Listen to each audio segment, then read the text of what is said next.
This is Chad Toyne with your Thursday, February 12 Market Minute from Trader PhD Ag Marketing.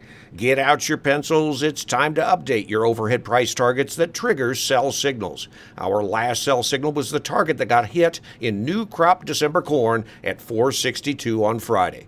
So here we go. Corn, old crop 25 now, March at $4.40. New crop 26 now, December at $4.73. Soybeans, old crop 25, new target, March at $11.77.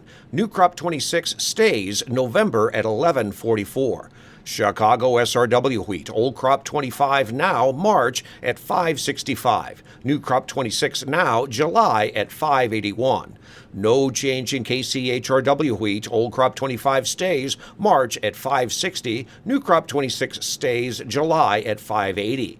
No change in Minneapolis HRS wheat, old crop 25 stays, March at $5.86. New crop 26 stays, September at $6.39. Cotton, old crop 25 now, March at $64.56. New crop 26 stays, December at $69.57. Bean prices are up again. With these changes in the markets, what are your planting intentions? It's time for another Trader PhD Planting Intentions Survey. The USDA is putting out their first rough estimate late next week, so let's see what you guys have to say. Be looking for us to text you a link here later today with a form for you to give us your numbers. In case the USDA comes out with some wild numbers, we're going to have our own to compare it to. So be watching for the text with a link. In the grains, soybeans jumped first thing in the overnight trade. The South China Morning Post said that the U.S.-China trade truce could be extended for an additional year. The current trade truce was through November, so I guess this means November of 2027. Anyway, soybeans liked it and they're trading higher. I think it was a couple days ago, Treasury Secretary Bessent said that senior Treasury staff met with China last week. Perhaps this extension of a trade truce is the result of those talks. Soybeans have zipped up and posted a new high earlier this morning in the March contract. The new crop November is a quieter moving contract, and they have posted their third consecutive higher high here today. Stay on top of our overhead price targets. With this growing volatility, we might see a spike, and you wouldn't want to miss it.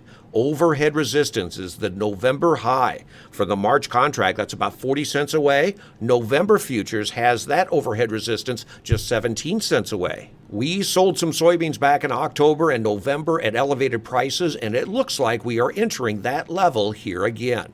Soybeans have a boost from dry conditions in Argentina, a boost from the trade deal with India boosting the bean oil market, and now it's this latest round of buying from China. Welcome to a counter-seasonal February rally. We've been talking about this possibility for February months ago. It's nice to see things come together. In the corn market, we've seen corn fall back for about the last 4 days, but we've got corn higher here today. Some of this is just rebounding from oversold. Some of it is trading in sympathy with beans and wheat. The talk on corn is the mold in China's crop. They're saying that about 30 million metric tons of their corn crop has mold from their wet, rainy conditions this year, being unsuitable for feed use. Maybe that's why we've seen China buying some sorghum. 30 million metric tons is about 10% of their crop, so it's nothing to sneeze at.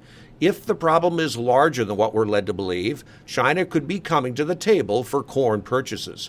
In the wheat markets, it's nice to see a couple of up days here. They were up a bit yesterday, showing firm tone, and now here today, both Chicago and KC are up double digits. Not much of the news wire. The best thing for wheat right now is soybeans. Maybe it's the time for the market to be bidding up protein.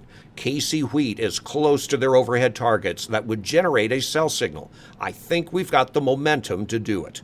In cotton, the March contract is still in a downtrend. We've had a pullback higher, but I think this downtrend is still very much intact. There's still a downside risk. In fats and feeders, it's oh so slight, but there's upside pressure and a firm tone that's showing on the charts. I think another stab to new highs, at least from a week ago, are a good possibility. I'm still cautiously optimistic about cattle, but we are at a price level and seeing a loss of momentum that we can expect this market to start to try and carve out a sideways trading range. Stay tuned. And in Hogs, a heavy sell-off date here today. It's likely that 90% of the damage is done. We might see one more day, but I'd expect a trading range low to be posted here either today, tomorrow, or Monday morning. A bounce higher on the next leg up might give us a good pricing opportunity. That's it for today. I'm Chad Toyne, and this has been Trader PhD. Past performance is not indicative of future results. Futures trading involves substantial risk and is not suitable for all investors.